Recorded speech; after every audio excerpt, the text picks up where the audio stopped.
Hey traders, the Chart Guys Swing Report newsletter is currently live. In the description of this video, there are two links. The first is to the sign up page where you can also get emailed an example of a previous copy. And the second is to an in-depth video to let you know exactly what the Swing Report entails. Appreciate your attention. Let's get on to the charts. All right, traders, we had an action-packed end of the day. Hopefully you've been watching videos over the last week because the continuity is going to be important as far as what we've been looking for. And if anybody knows which video where I was talking about the potential pullback and how it happens and the VIX and its channels, please let me know. I know it was sometime in the last few days, but I don't know exactly which one it was. Anyways, we had a sell-off. So just a quick wrap-up. Friday afternoon, very notable shift in capital across markets. The dollar bounce started to get a little bit of momentum. Gold started to pull back, the most notably that it had in the short term in weeks. Silver as well. That was one notable shift. And the other notable shift was tech sector and high flyer consolidation and that money going into the laggard sectors. Financials, energy, airliners, cruises.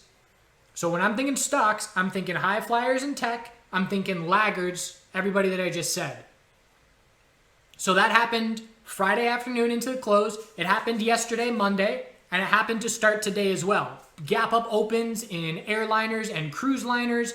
Gap up in financial sector. I exited half of my financial sector swing pre-market because anytime a sector goes 3% in 1.5 trading days, it's a good idea to not get greedy and lock in a little bit of profit. So I still have some of that exposure, but took half of that off. And that's how we started today.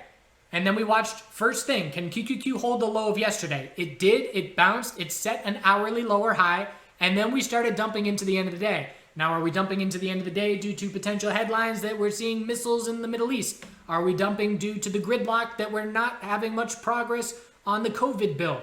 Point out whatever you want for the reasoning, but we know how these kinds of slow grind ups end. And the video that I was referencing, we were talking about the slow grind up. They got a little bit of a climax, and then we dropped real hard, 8%. The question is, are we about to drop real hard? What changed today into the end of the day was rather than seeing the rotation from tech into the laggards where it was very clearly an inverse relationship. When tech bounced, we pulled back in our laggards led by the financial sector and vice versa.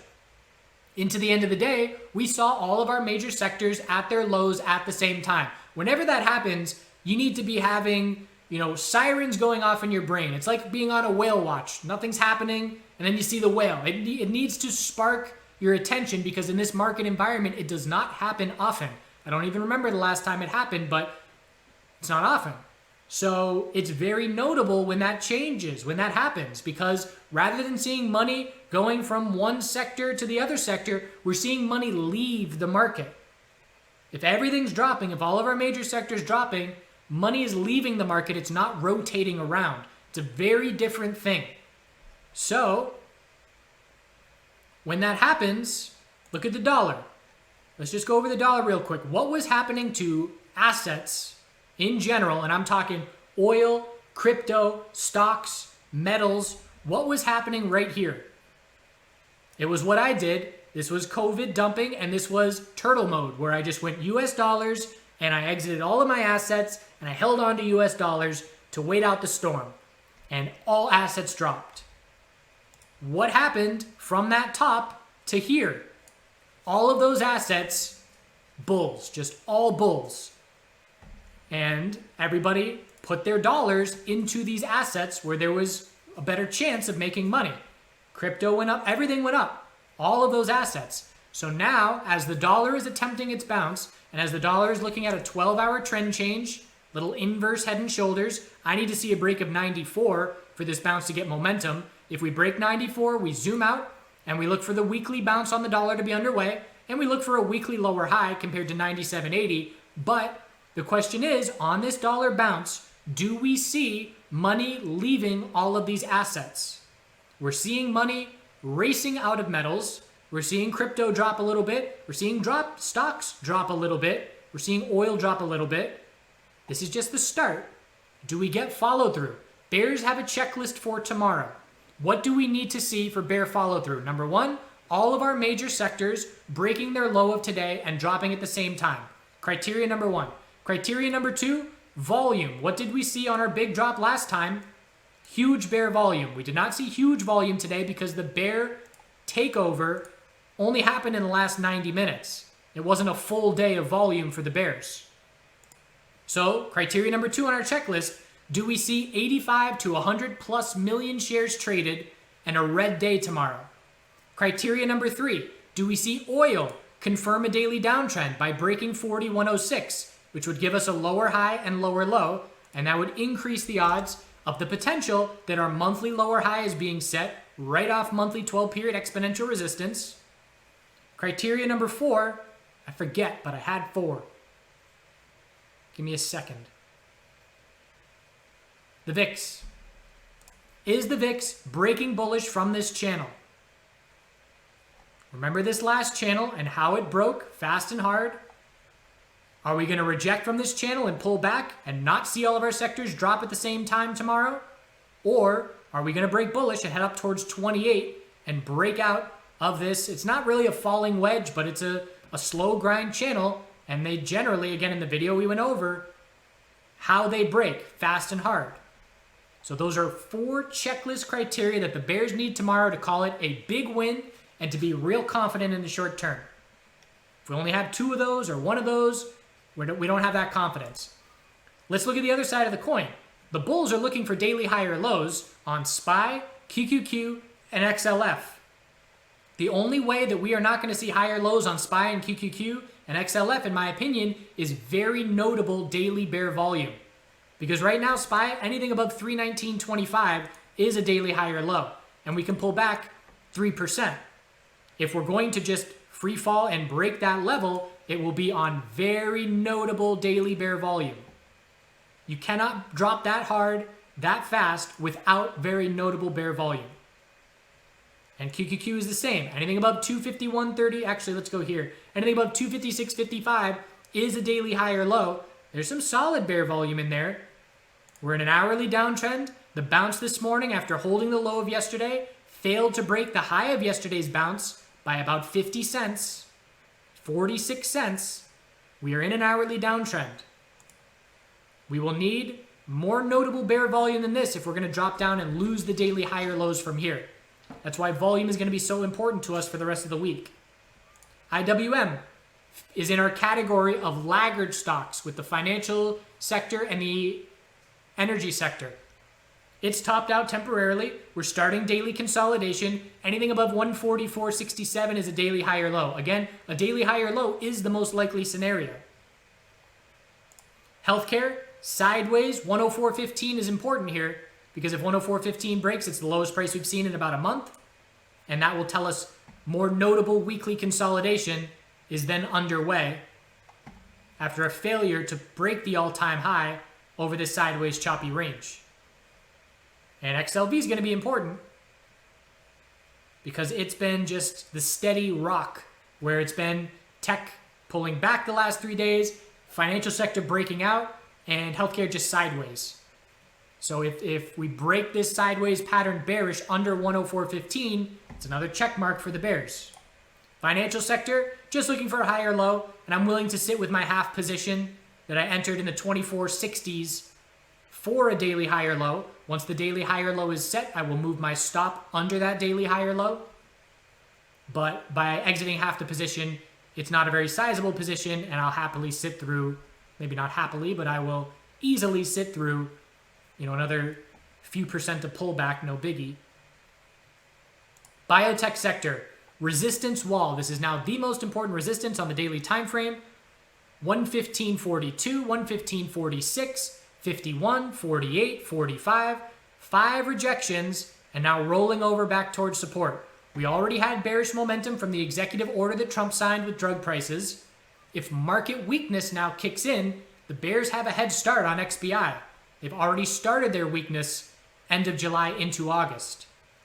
SMH, doing the same thing as QQQ.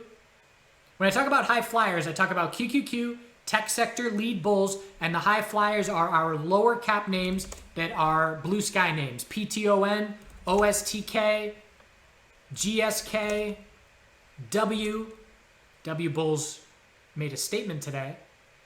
But there's a lot of these little high flyer blue sky names. ZM, obviously losing its momentum, but coming off the all-time highs. TDoc, DocU.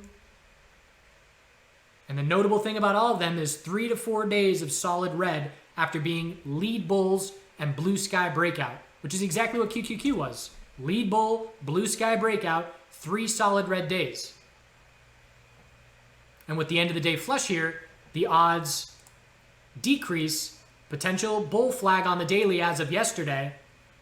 But with the bear break today, we're now looking at the potential of a tightening range due to the size of the pullback if we form the daily high or low, if we don't see massive bear volume. So the VIX will be on watch for this channel tomorrow. The dollar will be on watch for a break of 94 to get the weekly bounce underway. Gold, free fall. And why I am not aggressively looking for bullish entries on gold with this 4-hour RSI smashed is because the dollar hasn't even broken 94 yet. I have to ask myself, what happens to gold and silver if the dollar breaks 94 over the next 2 days? Probably pulls back more. Maybe we bounce before then and see some RSI cool off. If I'm an aggressive bull, I am starting to scale in now, being cautious and spacing my orders out to ensure that I don't run out of ammo, scaling in. But this bear volume is massive. And when we do bounce from here, we will be looking for daily lower highs. Weekly consolidation very quickly underway. Silver, very big pullback. Weekly consolidation very quickly, well, maybe not for silver, still an inside bar, but almost. XAU, XAG, bouncing.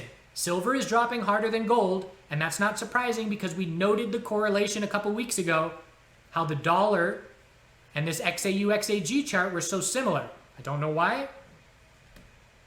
It's something that I'm newly watching over the last month, but this is the second time now. This was the last time where it aligned, and now it's aligning again. When the dollar bounces, silver drops harder than gold.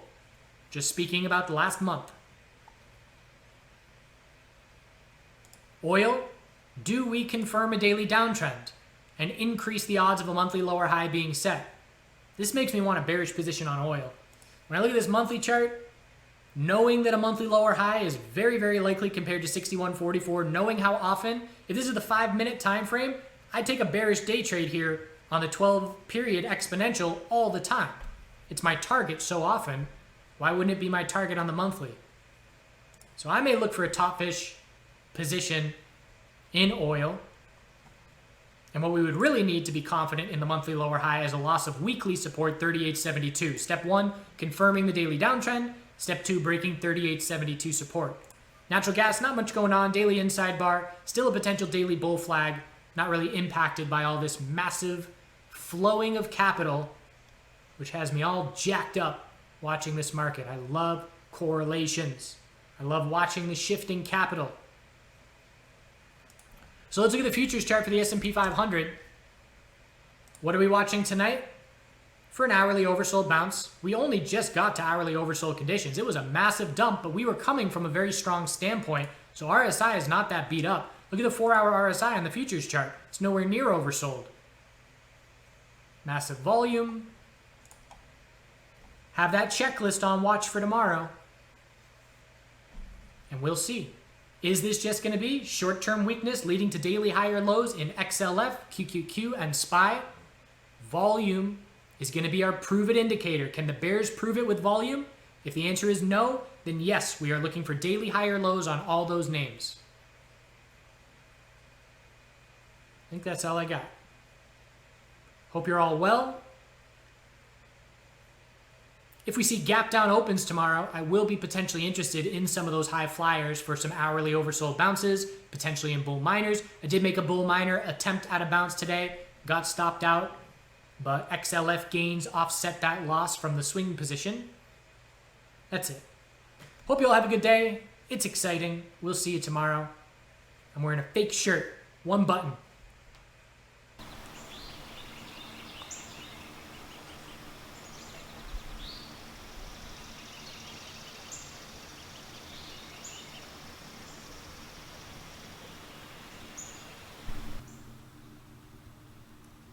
Melon's looking like a cucumber with some kind of funk.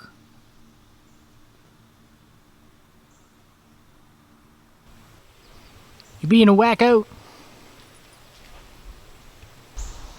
I forgot how cool the milkweed seeds are. They get that feathery tail and blow in the wind when they're ready. These are the coxcomb flowers that I like a lot, but I'm used to them being 4 or 5 feet tall and those heads being the size of a softball. So they do bloom very late, so hopefully they'll get a bunch bigger into the fall.